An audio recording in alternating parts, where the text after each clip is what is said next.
Parents Live, la vie de famille en direct. Vous avez envie de partager votre expérience de parents, grands-parents, beaux-parents, enfants ou ados sur un sujet qui vous tient à cœur, racontez-vous. Sur Parents Live, on parle de la vie de famille, la vraie, celle qui tâche, qui fait du bruit, qui empêche de dormir ou qui claque les portes. Rejoignez le direct Parents Live tous les deuxièmes mercredis du mois sur News FM. Retrouvez les podcasts et l'ensemble des vidéos créées dans le cadre du projet Parents Live sur parentslive.fr. Bonjour à tous, nous revoici en ligne pour la deuxième émission de la saison 2 de Radio Parents Live. Je suis seule aujourd'hui à l'antenne parce que Greg est confiné chez lui. On lui envoie plein de bonnes ondes et je suis exceptionnellement accompagnée à la technique de Benjamin, que je remercie pour sa disponibilité. On se retrouve donc pour cette deuxième émission de la saison pour parler du vécu et de l'accompagnement des enfants qui traversent la maladie au cours de leur vie. On va recevoir pour en parler des professionnels, des parents et bien sûr les premiers concernés, les enfants.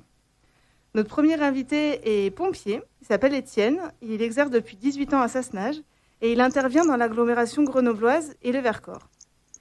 Il a répondu à l'appel à témoignage de l'émission et souhaite donner aux parents quelques pistes pour faciliter la prise en charge de leur enfant lors d'une intervention des pompiers.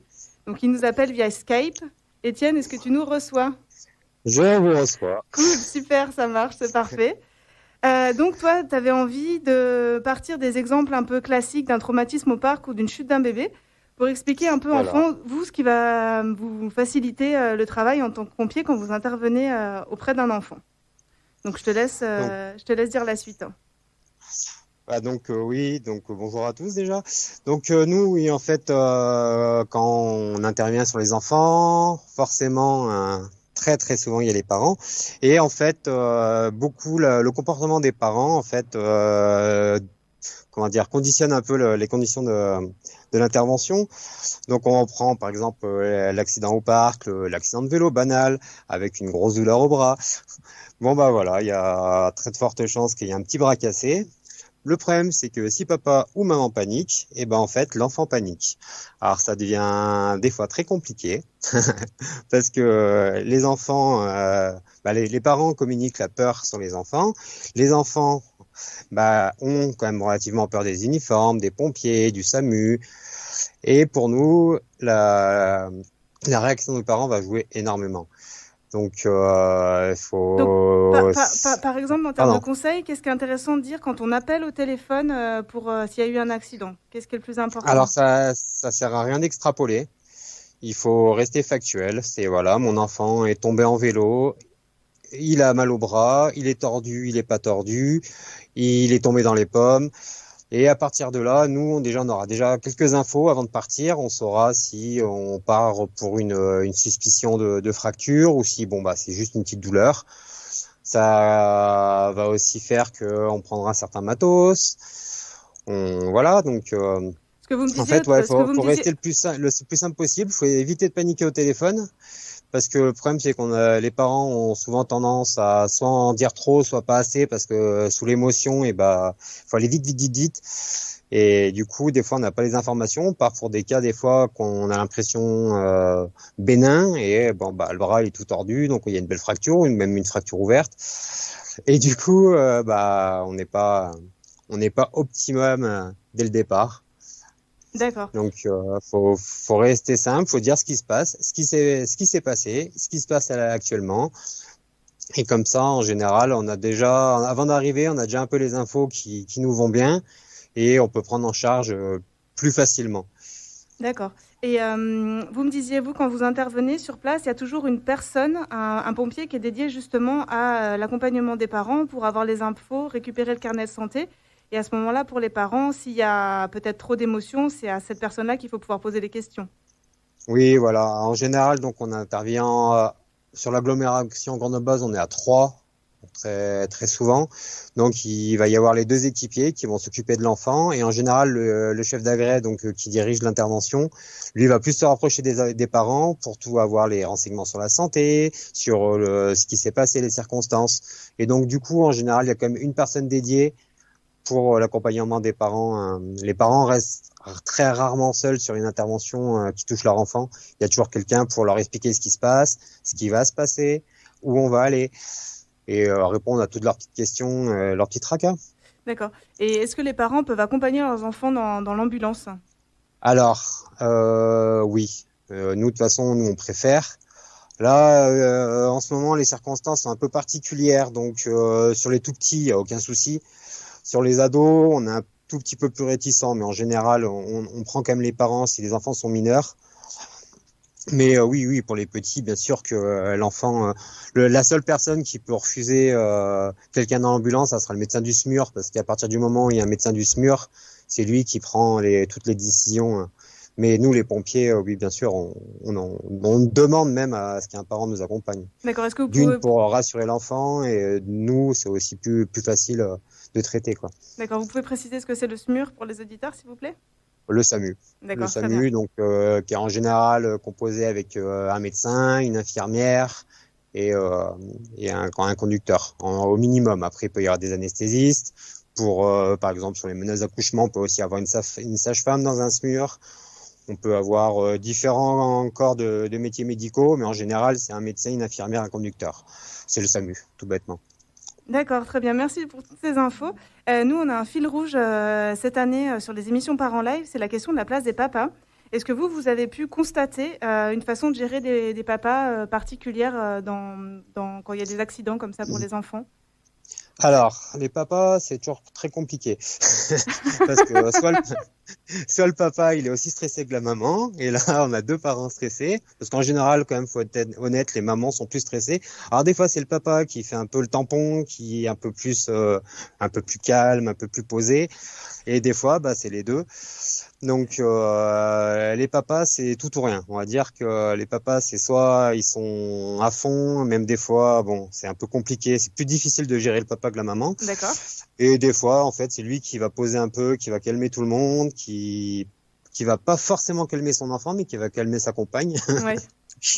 Mais ouais, de toute façon, hein, dans les deux cas, que ça soit le papa ou la maman, tout le monde a un rôle à jouer. Mais ouais, en général, quand même, moi je trouve que les papas sont un peu plus calmes, un peu plus posés. Mais c'est un avis personnel. D'accord, non mais là on fait des constats, l'idée c'est pas d'analyser ou de se dire pourquoi ou comment. Non. Merci en tout cas. Moi je dis aux auditeurs si jamais ils ont envie de nous raconter une intervention des pompiers, si ça s'est bien passé, mal passé, voilà. Si cette petite intervention vous fait réagir, n'hésitez pas donc à prendre contact avec nous. Étienne, je vous dis à bientôt. Merci en tout cas d'avoir Merci répondu à à vous. l'appel à témoignage, d'avoir permis de tester Skype qui fonctionne très bien. Et, Ouais. et puis je vous dis bon courage pour la fin de la journée. Eh ben merci bien. Eh ben bonne émission. Merci beaucoup. À bientôt. Au revoir. Au revoir. Donc premier professionnel de l'émission, on accueille aussi en studio Raphaël. Bonjour. Bonjour Raphaël. Qui est kinésithérapeute depuis 12 ans, qui accompagne des enfants et leurs familles dans des soins. Et malgré le fait que la plupart du temps, les petits patients viennent seuls en soins, il est primordial pour elle de faire équipe avec les familles. Parce que soigner un enfant, c'est aussi savoir instaurer un lien de confiance et une communication fluide avec les personnes qui le connaissent le mieux et qui comptent le plus pour lui. Donc on peut parler un peu de soins global. Complètement. Voilà. Et je vous laisse, Raphaël, nous dire comment vous faites en sorte d'installer justement la confiance et le lien avec les parents et avec l'enfant. Oui, tout à fait. Alors, le plus simplement possible et le plus précocement possible. La première consultation, je reçois toujours l'enfant avec son ou ses parents. Et je m'adresse toujours à ce petit patient en lui demandant ce qui fait qu'il vient jusqu'à moi. C'est déjà une première info, la façon dont il va me le dire, me le raconter. Il y a des enfants qui sont très à l'aise, d'autres moins. On voit aussi comment se comportent les parents. Il y a des parents qui vont répondre à la place de l'enfant. Il y a des parents qui vont attendre que leur enfant raconte et puis compléter. Et moi, je peux déjà observer un petit peu comment ça s'articule dans la famille. Et du coup, je sollicite les parents après l'enfant ou en même temps selon la facilité. L'idée étant de vraiment construire une relation d'équipe avec ce petit patient et sa famille. J'en profite aussi pour interroger comment se passe la santé du petit dans sa maison, le rapport de la fratrie à la santé de ce petit. Est-ce que c'est quelque chose qui prend toute la place de la famille? Est-ce que c'est quelque chose dont on parle, dont on ne parle pas? Est-ce qu'on est à l'aise ou pas avec cette question-là? Et moi, ça va me permettre d'anticiper un petit peu les choses ou de mettre à l'aise ou de poser des questions auprès des parents. D'accord, très bien. Vous disiez aussi que vous faites en sorte d'utiliser le moyen de communication qui leur convient le mieux, les SMS ou appeler, que c'est important aussi de déterminer qu'est-ce qui va permettre d'établir une bonne communication. C'est ça. Moi, j'ai très à cœur d'être disponible pour les patients, mais aussi pour les parents de ces petits patients. Donc, c'est vrai que j'utilise le SMS quand il y a besoin. Quand c'est un peu plus important et qu'il faut se téléphoner, on se téléphone. Quand il faut se voir, on se voit. Des fois, il m'arrive de les appeler pour leur dire que j'aimerais bien qu'on se voit un petit peu. Ou est-ce qu'ils peuvent venir sur la fin de la séance ou au début de la séance. Voilà, quand il y a quelque chose à se dire. Et ils savent que je suis dispo et qu'ils peuvent facilement me joindre. D'accord. Vous disiez aussi que vous avez des conditions de travail qui vous permettent d'accueillir justement l'émotionnel. C'est ça. La grande chance qu'on a dans mon métier, selon moi, c'est qu'on a du temps. C'est-à-dire qu'on sort du contexte d'urgence où il faut intervenir vite, où il faut être dans des soins qui sont, comment dit-on, timés un peu. Et là, on a du temps avec les gens, on va mettre la main sur eux. Donc, c'est tout un moment où on peut poser les choses doucement. Et ça, c'est précieux. D'accord, parce que vous intervenez en libéral et pour préciser, la plupart de vos interventions, c'est sur des cicatrices, c'est ça ? C'est ça. C'est autour de la peau. Exactement. Oui. Les cicatrices, les raideurs des tissus, etc. C'est ça. D'accord.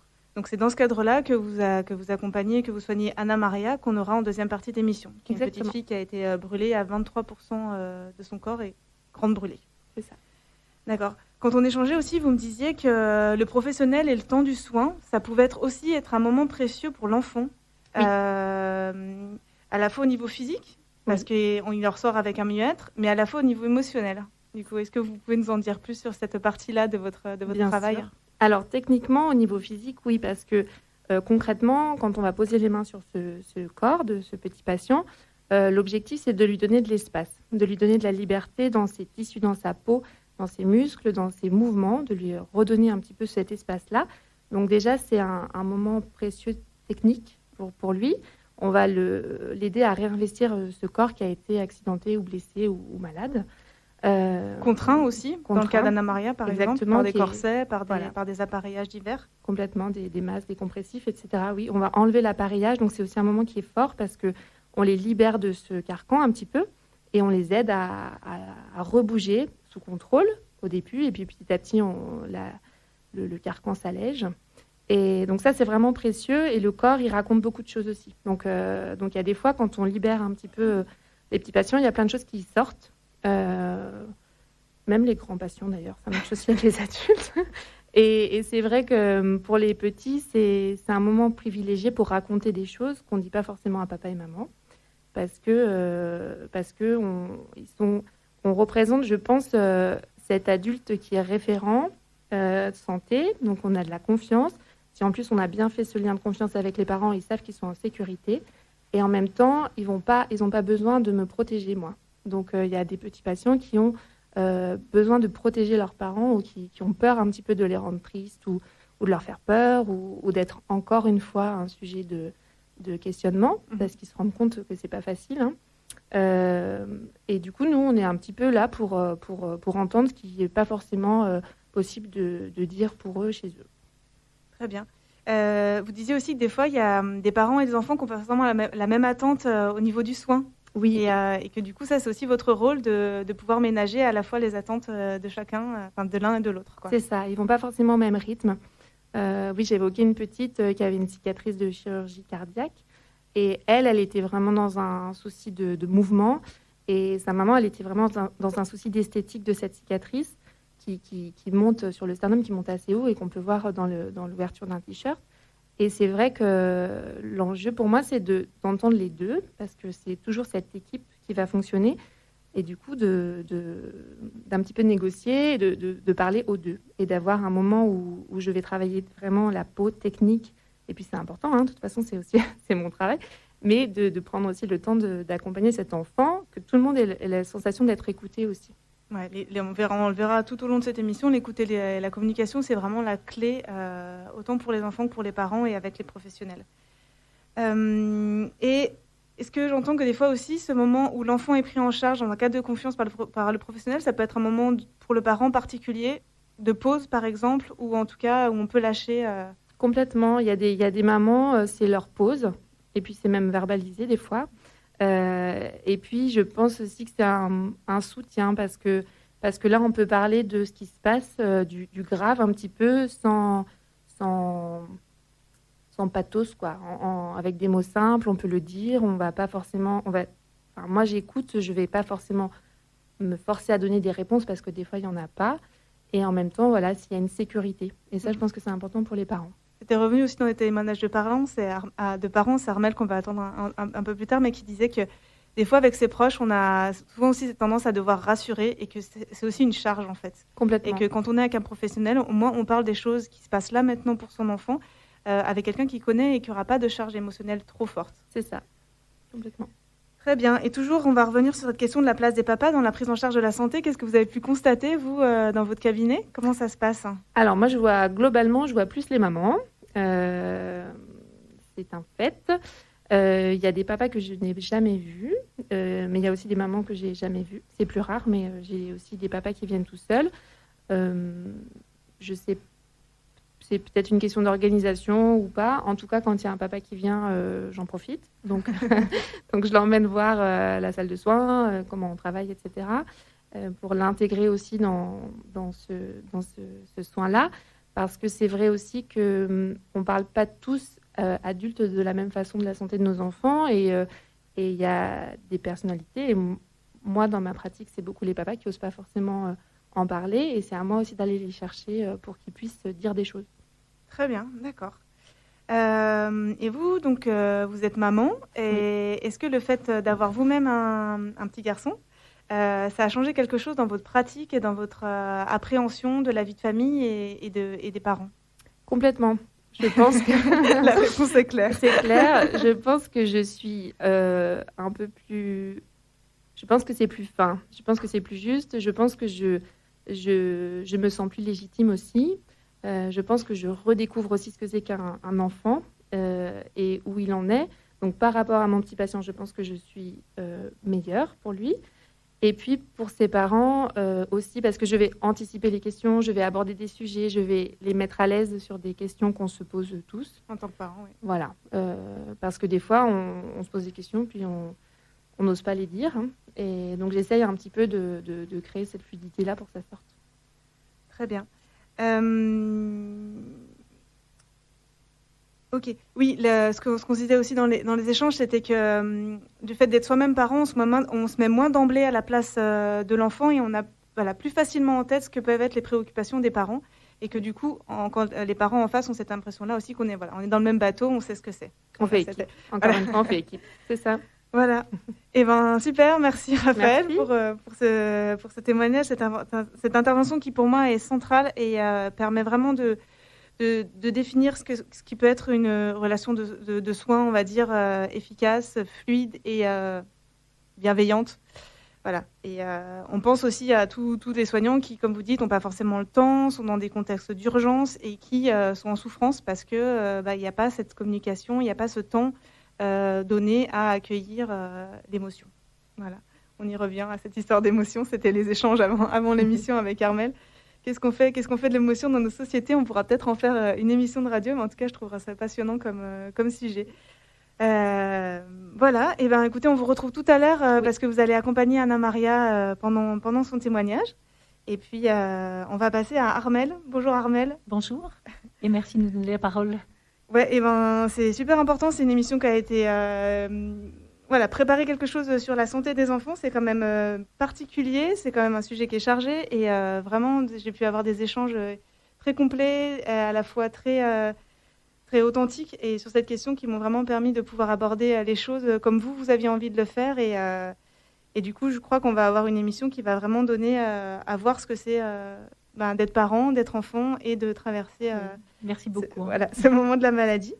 Alors, vous êtes la maman de Clara, qui a aujourd'hui 21 ans, et qui a 13 ans, donc à la fin de son année de troisième, a été diagnostiquée d'une leucémie. Tout à fait. Oui. Voilà. Et suite à ça, elle a été hospitalisée pendant 3 mois. Oui. Et puis pendant ces 3 mois, vous avez pu rester avec elle dans la chambre, parce que le service oncologie de Grenoble permet aux parents de rester en mettant à disposition un lit dans la chambre de l'enfant.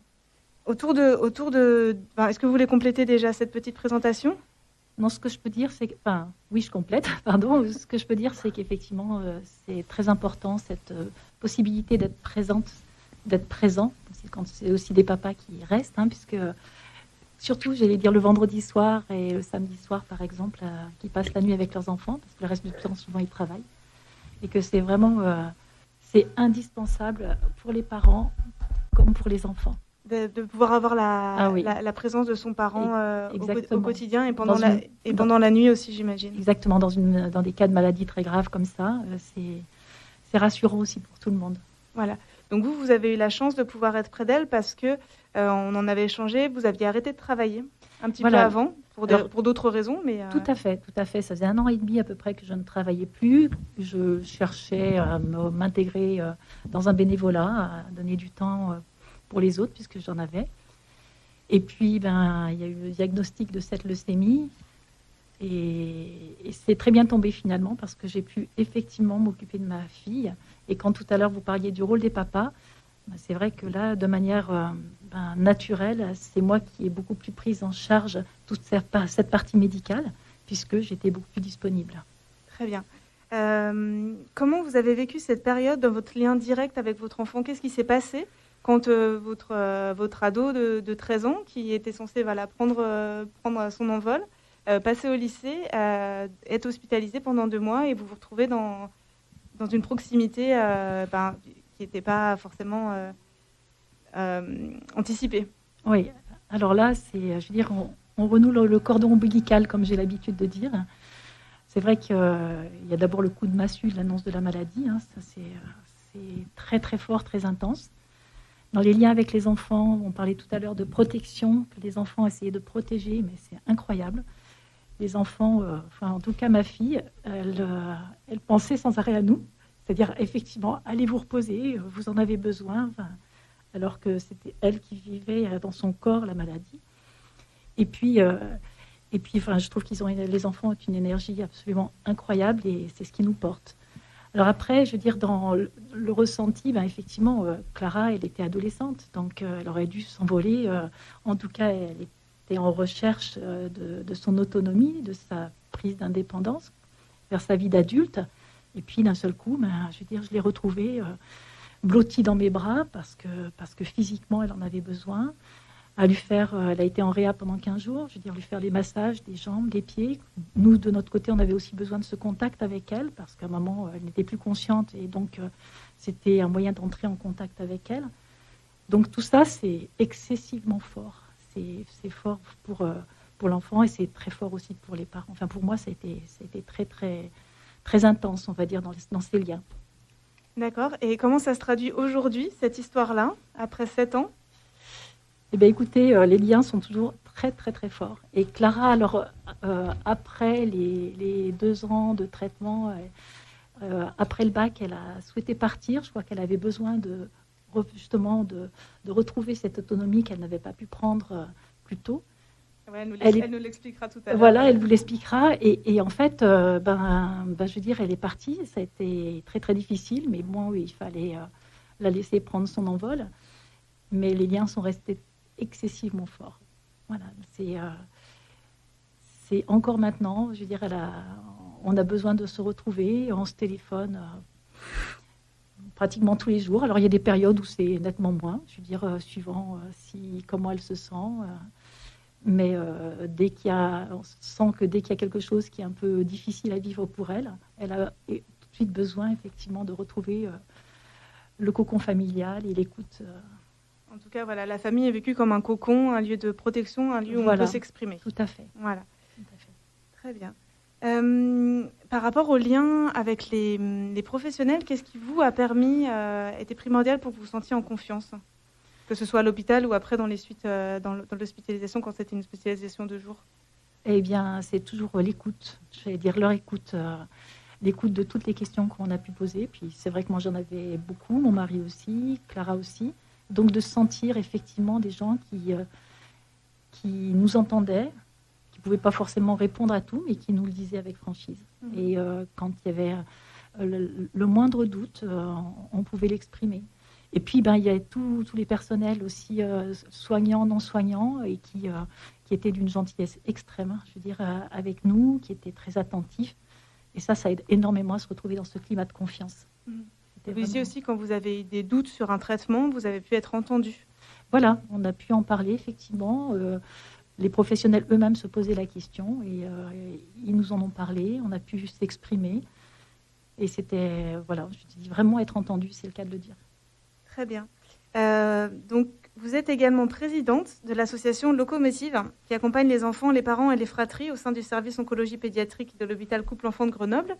Et aussi, il nous reste 4 minutes pour justement, donc, au sein du service oncologie, mais aussi à l'extérieur, pour pouvoir traverser et accompagner les enfants et les familles au mieux. Est-ce que vous pouvez nous présenter le fonctionnement de cet asso, à qui elle s'adresse et pourquoi vous aussi vous êtes engagée dans cette association-là en tant que présidente? Oui, alors je vais essayer de résumer parce que je pourrais tenir 1 heure sur l'association. Je suis très récemment, donc j'ai été nommée présidente très récemment. Voilà, il y a 1 semaine pour tout dire. Félicitations. Mais voilà, c'est dans le cours des choses, on va dire. En fait, cette association, elle part du constat que dans la traversée de l'épreuve de la maladie, toute la famille est impactée, c'est-à-dire les enfants, bien sûr en premier, les parents, les frères et sœurs, et puis même, je veux dire, les grands-parents, donc toute la famille. Et donc, on essaye d'accompagner tous les membres de la famille, que ce soit à l'hôpital pendant le temps d'hospitalisation longue, aussi bien qu'à l'extérieur, c'est-à-dire que beaucoup de parents, en fait, et d'enfants restent assez peu longtemps, on va dire. C'est la plus...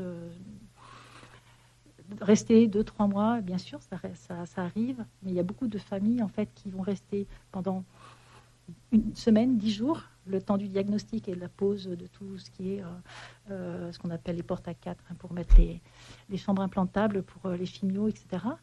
Et qui après vont rentrer chez eux en hôpital de jour. Et donc ces parents-là, on ne les voit plus régulièrement. Et donc il faut aussi pouvoir les toucher, les accompagner. Donc sur l'hôpital, il y a des temps de présence et d'écoute, ce qu'on appelle les cafés croissants. Donc qu'on n'a pas pu maintenir pendant le confinement. Ça, même non seulement le confinement, on vient juste de reprendre. Il y a de l'intervention de jeunes étudiants en médecine qui interviennent auprès des enfants pour jouer, pour les plus grands, pour parler avec eux. Il y a encore d'autres choses, des interventions qu'on finance de sophrologues, etc. Et puis, à l'extérieur de l'hôpital, il va y avoir des accompagnements pour les enfants, les frères et sœurs, avec des sorties, d'organisation de sorties. Il y a des accompagnements pour toute la famille, avec des sorties aussi, mais aussi des offres de vacances, de semaines de vacances. Et ça a pu être maintenu cet été, donc sur Corançon ou Vaujany. Et donc là, c'est vraiment des temps où les familles se retrouvent, je vais dire, dans un havre de paix, parce que Corançon, c'est vraiment ça aussi. Et donc, c'est important parce que la famille va se retrouver en vacances, loin de la maladie, tant qu'on peut. Et, en tout cas, dans un autre contexte. Dans un autre contexte, voilà, pour toute la famille. Et puis, il va y avoir aussi alors, ce qui est très important, c'est qu'on a aussi un accompagnement pour les familles endeuillées. Et là aussi, c'est toute la famille, c'est-à-dire qu'il y a des rencontres pour les enfants, il y a des rencontres pour les parents et des rencontres pour toute la famille. Voilà, on essaye de prendre en compte la globalité de la famille. Oui, se dire que ça touche un enfant, mais finalement que ça va avoir des ramifications et forcément des impacts sur la dynamique de toute la famille. Exactement. Toute la famille est impactée. Les frères et sœurs, par exemple, quelquefois on sous-estime ce qu'ils peuvent vivre. Ouais, vous c'est ce que vous disiez là pour préparer l'émission. Vous avez redemandé à votre fils qui a 4 ans de plus que Clara. Oui. Comment ça s'était passé. Et du coup, qu'est-ce qu'il vous en a dit?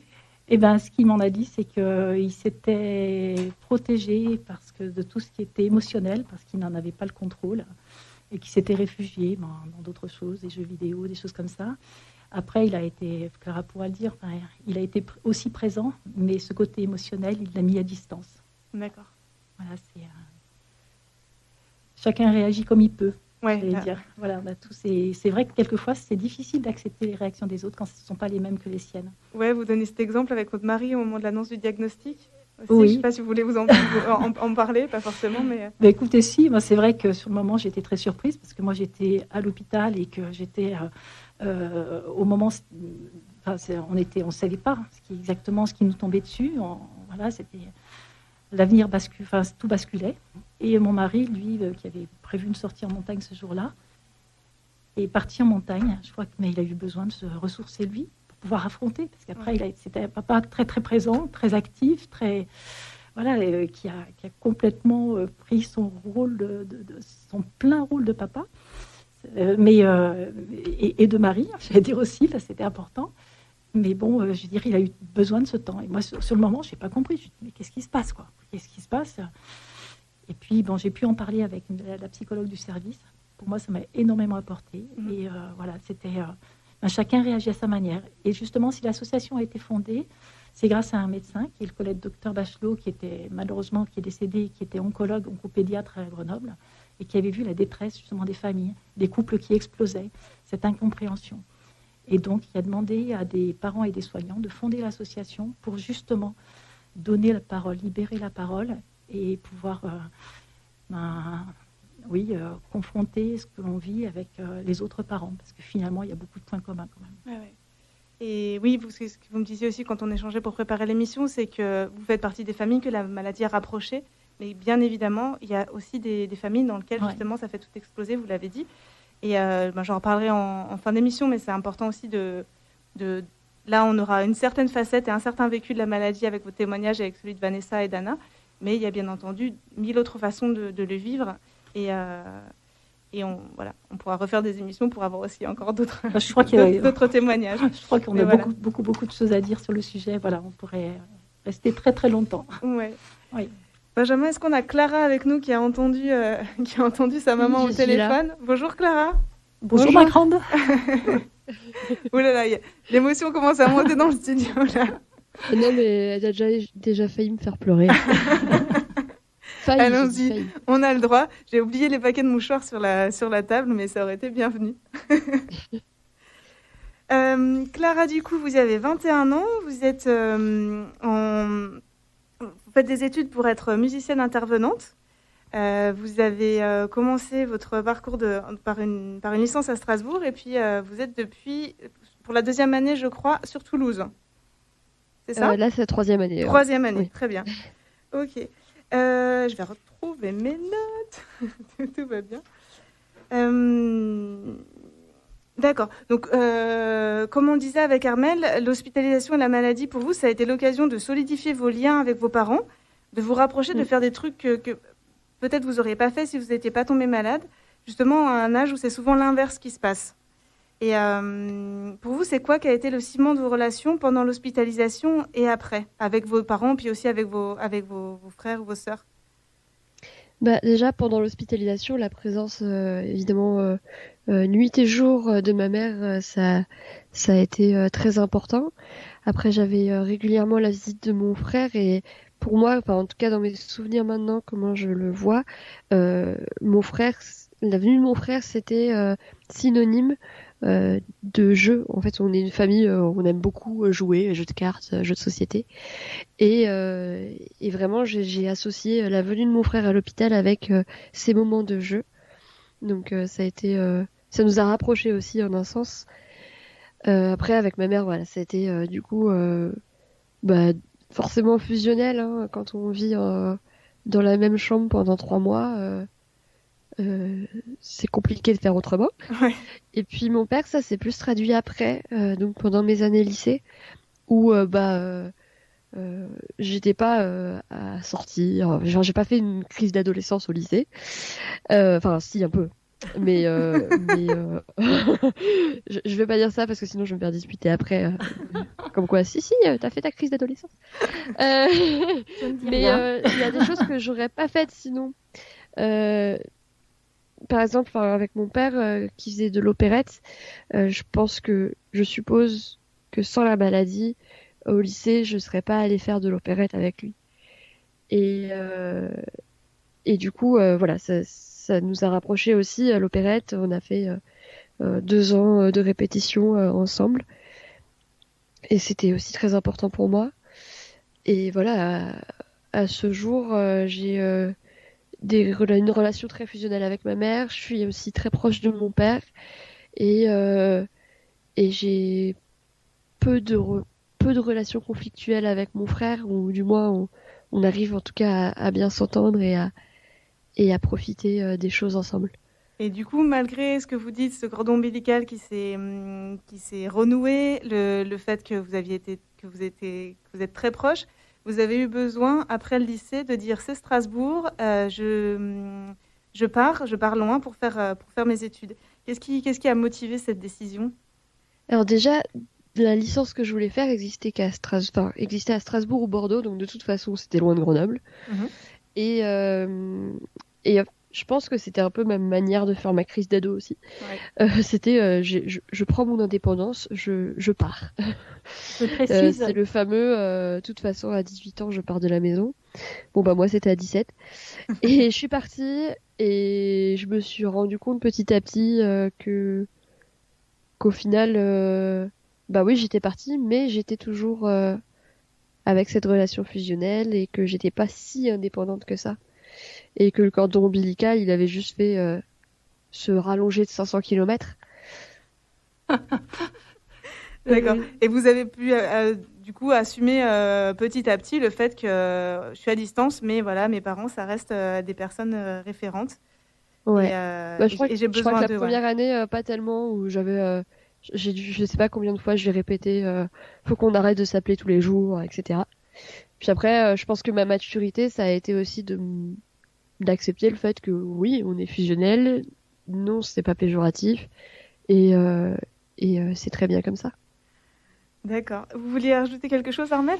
je voulais dire que Clara, elle a effectivement, je pense, eu besoin de cette prise aussi d'autonomie, et ce que je comprends tout à fait. Elle avait même une demande, à un moment, c'était de partir en Australie, partir très très très loin. Et parce que Ça je fait pense, un trop long cordon ombilical, visiblement. bah, c'est surtout au niveau aussi des assurances où c'était pas facile. Mais bon, c'est vrai que c'était important. Et pour vous, de faire ce chemin-là aussi, de se dire, je la laisse aller, je lui fais confiance et je l'accompagne aussi sur ce besoin-là. Oui, oui, ben, ça n'a pas toujours été facile, hein, parce que c'est vrai, comme Clara le dit, on est fusionnel. Mais heureusement il y a le besoin de protéger aussi, je pense, oui, à un moment donné. tout à fait, tout à fait. Bon, j'ai fait quand même pas mal d'allers-retours aussi hein, en voiture, mais voilà, et puis il y a le téléphone. Ouais. D'accord. Et voilà, cette complicité-là, elle s'est aussi concrétisée en février dernier. Vous avez eu un timing parfait juste avant le confinement et vous êtes parties toutes les deux en stop entre Strasbourg et Brest dans un projet qui s'appelle Cap à l'Ouest au profit d'une association justement qui s'appelle À chacun son cap. Et Clara, je vous laisse nous dire la suite. Ouais, en fait, en octobre dernier, j'avais envie de faire un projet solidaire et puis moi, je suis amoureuse du stop. Et j'avais proposé à ma coloc de faire un aller-retour Toulouse-Brest-Toulouse. Et finalement, ma coloc était pas dispo. Puis j'étais un peu dépitée et j'ai lancé à ma mère, ouais, de toute façon, tu le feras jamais avec moi. C'était mal me Elle m'a dit connaître. chiche. Et du coup, bah, le temps de se préparer, on a monté les réseaux sociaux, on a fait faire un logo, on a fait plein de choses. On a monté une cagnotte et le 17 février dernier, on est parti de la cathédrale de Strasbourg pour arriver 5 jours plus tard au port de Brest, en stop, en logeant chez l'habitant. Et ça a été une expérience incroyable. On s'est très peu disputé. Et ça, c'est quand même un miracle.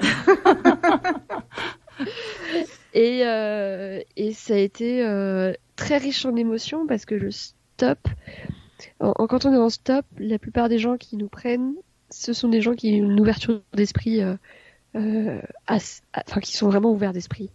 Et du coup, la parole se libère, mais c'est magique, quoi. On a eu des discussions, il y a des voitures où on en sortait, on était bouleversés, quoi. On avait besoin de 5 minutes pour se reprendre et relever le pouce, quoi. Mais enfin, je sais pas, maman, ce que tu peux en dire, mais moi, ça a été vraiment magique comme expérience. Eh ben, je peux te dire que je suis prête à repartir. Ça a été un temps incroyable.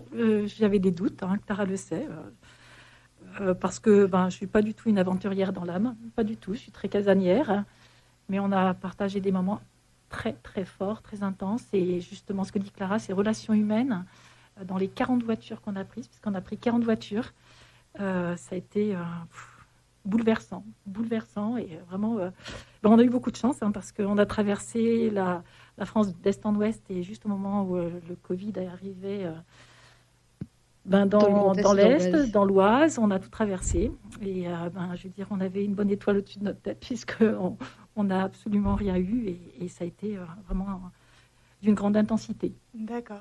Et du coup, on a pu ramener... Pardon. Non, je vous laisse finir. On a pu ramener plus de 2000 € pour l'association. Et donc, voilà, vous pouvez préciser du coup cette association et puis ce qu'il en est, donc qui s'appelle À chacun son cap. Voilà, À chacun son cap, c'est une asso qui est basée sur Brest, mais qui touche beaucoup d'hôpitaux en France. Et le projet de l'association, c'est d'emmener en bateau des enfants malades, donc cancer et leucémie. Et donc c'est sur des séjours d'une semaine, de port à port. Donc tous les jours, on navigue, on va d'un port à l'autre. Et avec une vingtaine d'enfants sur 4 bateaux différents. Et dans l'équipage, il y a forcément dans chaque bateau, il y a un animateur BAFA qui a lui-même été malade, ce qui favorise également le lien avec les enfants et la discussion. D'accord, très bien. Toutes les associations qui sont citées, on vous mettra les liens dans le descriptif du podcast sur le site parenlive.fr. Clara, Armelle, Raphaël, on va clôturer cette première partie d'émission. Clara, on va diffuser le morceau que vous avez choisi. Et puis, à la suite de ça, on va accueillir donc Vanessa et sa grande fille de 11 ans, Anna. Voilà. Merci beaucoup. Merci à vous.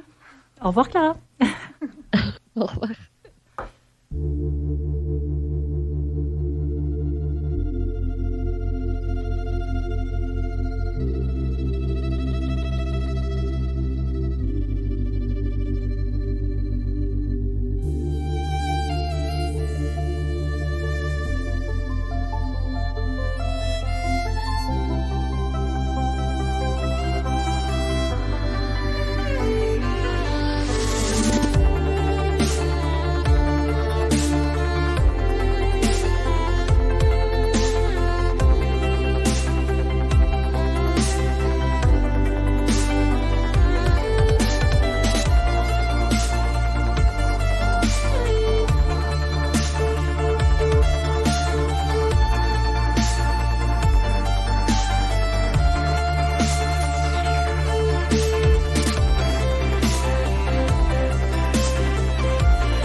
Parents Live, la vie de famille en direct. Vous avez envie de partager votre expérience de parents, grands-parents, beaux-parents, enfants ou ados sur un sujet qui vous tient à cœur, racontez-vous. Sur Parents Live, on parle de la vie de famille, la vraie, celle qui tâche, qui fait du bruit, qui empêche de dormir ou qui claque les portes. Rejoignez le direct Parents Live tous les deuxièmes mercredis du mois sur News FM. Retrouvez les podcasts et l'ensemble des vidéos créées dans le cadre du projet Parents Live sur parentslive.fr. Rebonjour à tous, vous êtes de nouveau sur l'émission Radio Parents Live qui aborde ce mois-ci la question de la santé et l'accompagnement et le vécu des enfants malades. Pour cette deuxième partie d'émission et après cette longue pause où on a fait un changement de plateau, on accueille Vanessa et Anna. Bonjour. Donc Vanessa, vous êtes la maman d'Anna Maria, donc qu'on entendra juste après vous témoigner. Anna, elle a subi une grave brûlure en 2017, à l'âge de 6 ans, et elle a dû être hospitalisée dans un centre spécialisé sur Lyon pendant 18 mois.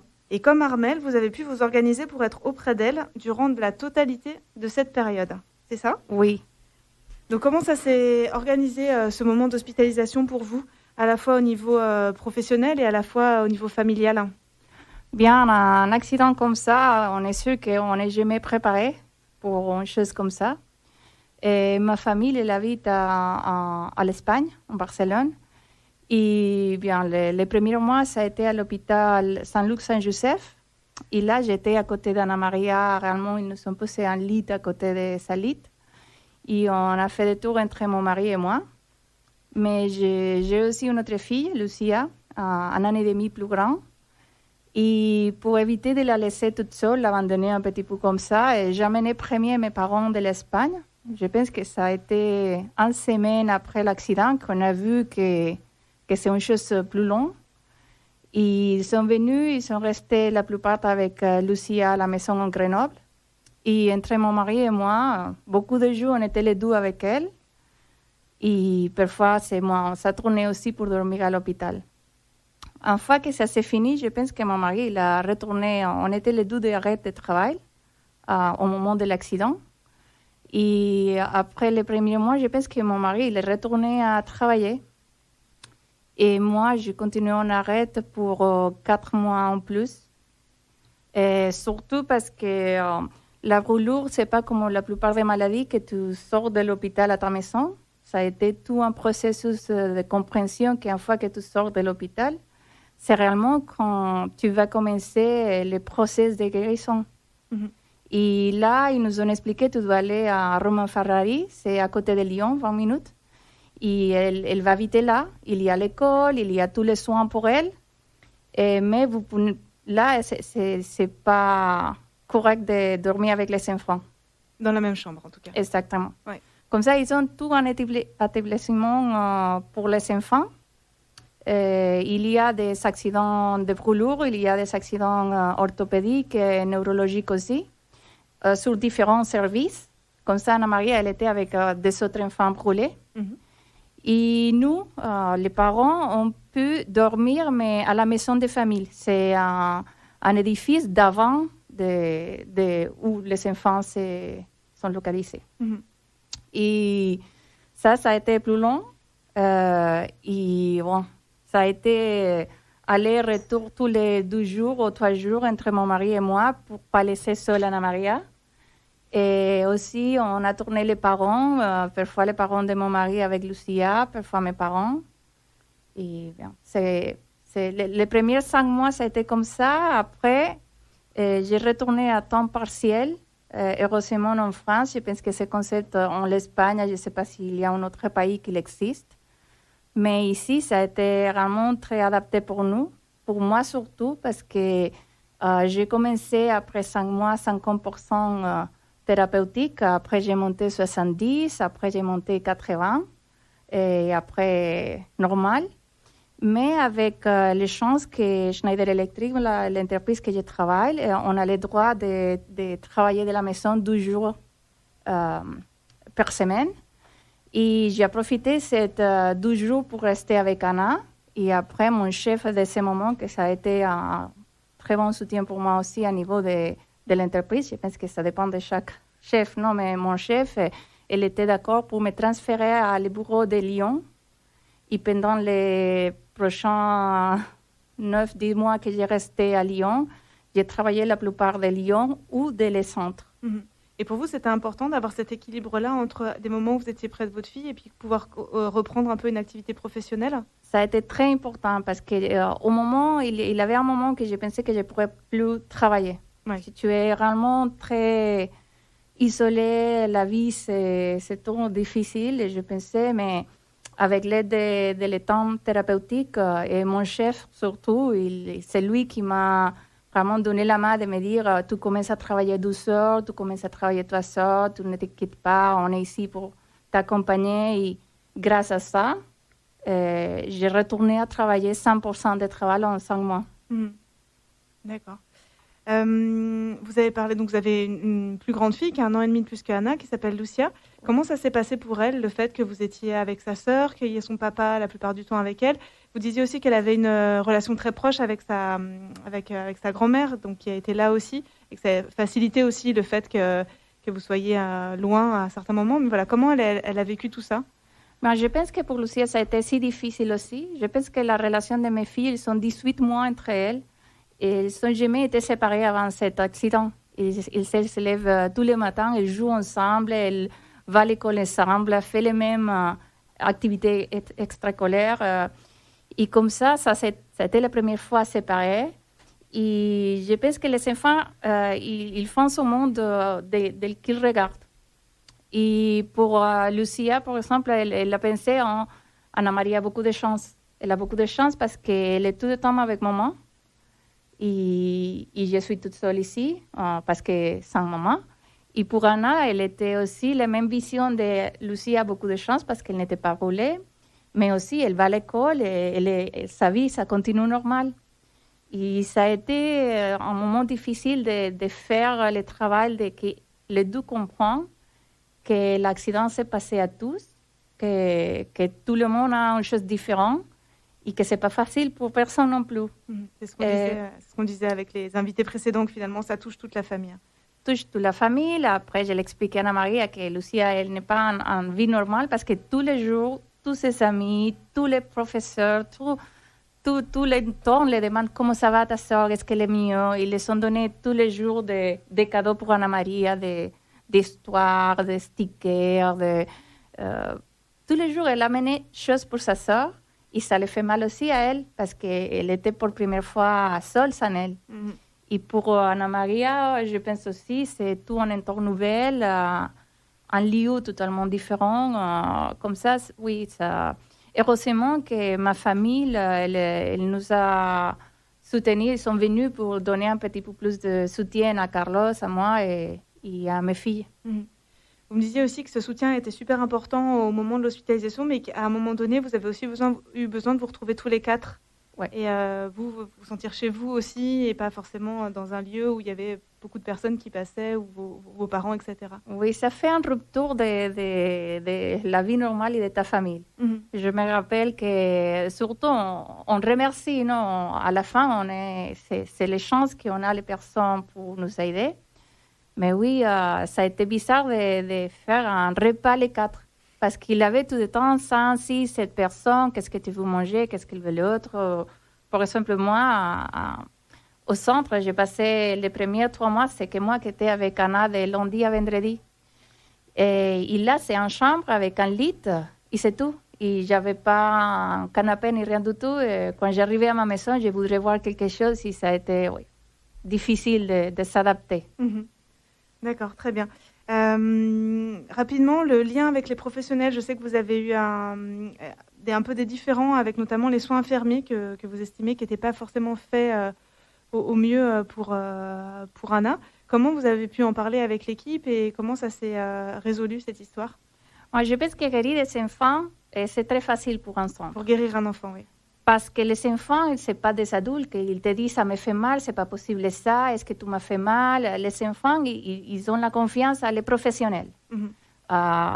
Il y a beaucoup de parents sur les centres qui ne peuvent pas rester avec les enfants. Il y a une maison de famille avec, je pense, 10, 20 chambres, comme ça, et après, l'hôpital est plein d'enfants. Comme ça, il y a beaucoup d'enfants qui sont tout seuls, ça dépend de le type de brûlure.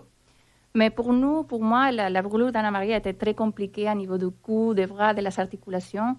Et avec les mouvements de sa main, la peau s'ouvre très facilement. Et la méthodologie de l'infirmerie de les centres, c'est d'échanger tous les jours l'infirmière. Et ça, c'est pas bon, je pense, pour les enfants.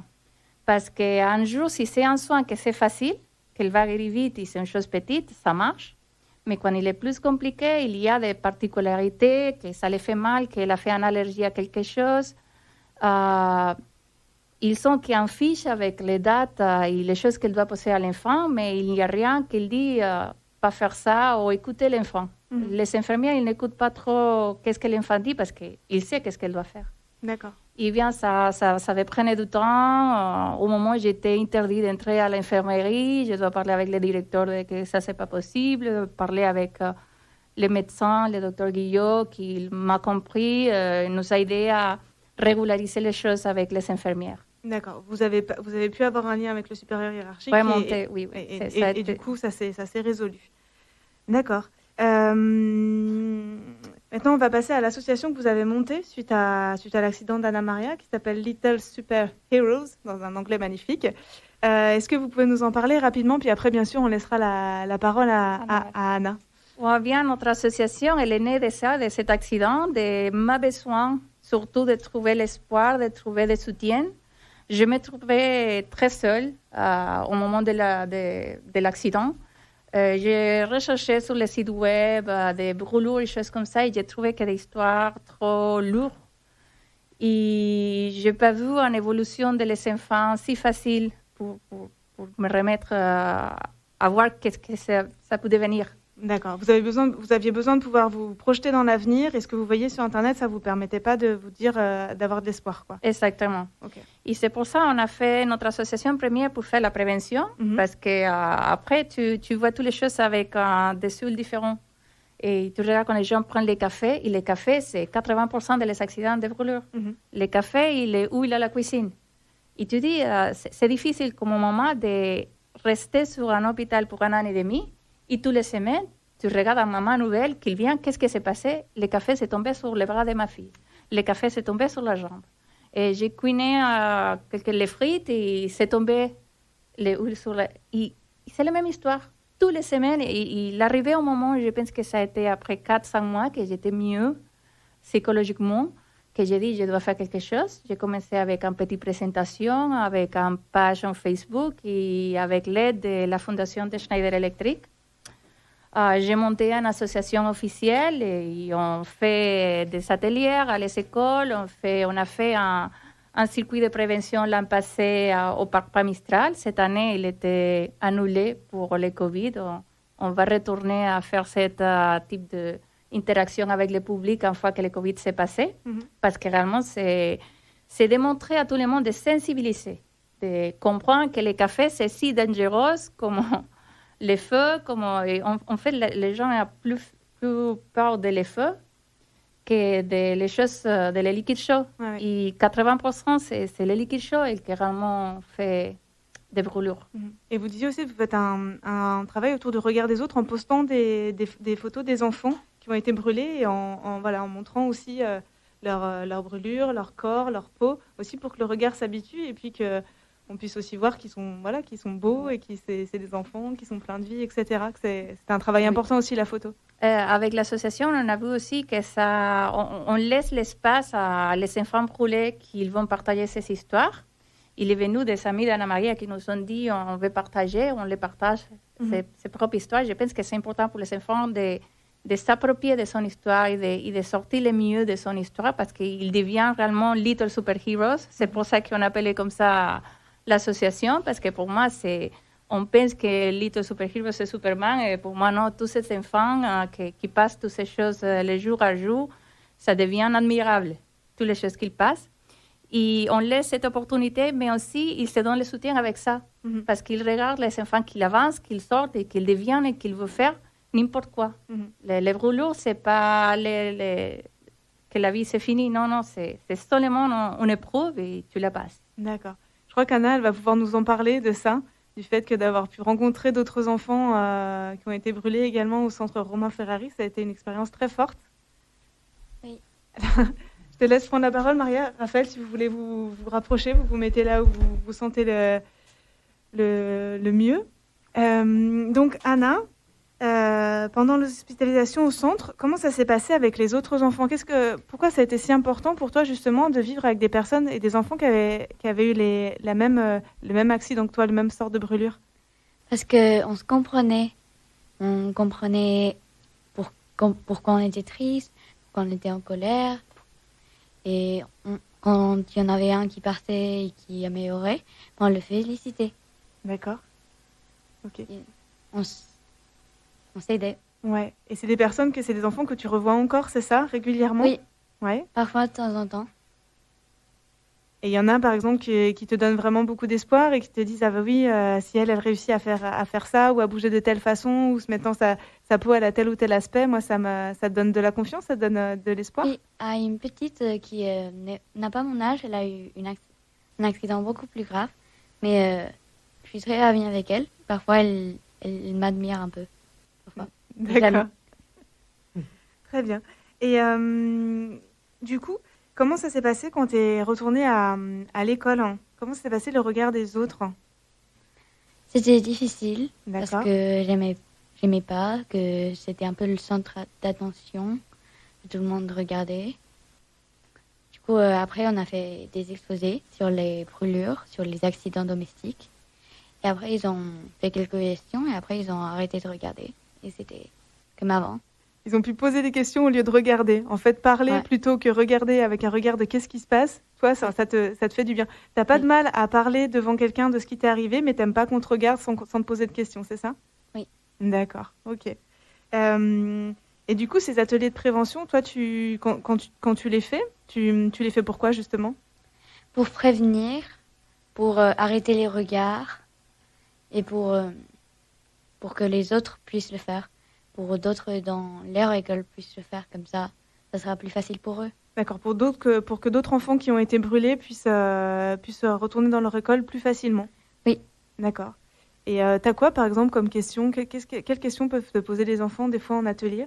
Pas si c'était difficile, Ouais. si j'avais mal, si c'était lourd, les choses que je portais, parfois. D'accord, tu peux expliquer pour les auditeurs un petit peu les appareillages que tu as dû porter pendant l'hospitalisation? Oui, j'ai dû avoir un corset. C'est quelque chose qui immobilise les bras et le torse, Mhm. avec une minerve pour que j'étire bien le cou. Oui. Et ça ne se rétracte pas. Et un masque pour appuyer bien, pour comme ça se dégonfle, pour pas que ça gonfle en fait. D'accord, très bien. Et ta maman, elle me racontait une anecdote. Elle me disait, finalement, toi, les souvenirs que tu as de l'hospitalisation, c'était presque plus que ta sœur, elle t'avait manqué. Oui, elle m'avait manqué beaucoup. C'était ma meilleure amie, ma sœur. Ouais. Et du coup, comment ça s'est passé quand vous êtes retrouvés après 1 an et demi? J'étais contente. Ouais. Bien sûr, on jouait ensemble parce qu'on était séparés pour 1 an et demi. Du coup, Ouais. on n'avait plus trop l'habitude, mais après du temps, maintenant, on est presque comme avant. Presque comme avant. Très bien. Est-ce que tu veux dire autre chose? Qu'est-ce qui est le plus important pour toi à dire aux auditeurs? Qu'est-ce qui fait que tu es là à la radio et quel message tu as envie de faire passer? Que regardez pas les personnes qui ont eu des accidents. Et si vous les regardez, donnez-les un sourire. Donnez-lui un sourire. D'accord. Très bien, on retient. Hein, donnez un sourire et puis finalement, pas regarder, c'est peut-être pas forcément une marque d'impolitesse, mais c'est plus, voilà, on n'est pas... ça met mal à l'aise, en fait, se rendre compte que ça peut mettre mal à l'aise la personne. Ouais. Très bien. Eh ben, est-ce que tu veux rajouter quelque chose? Non.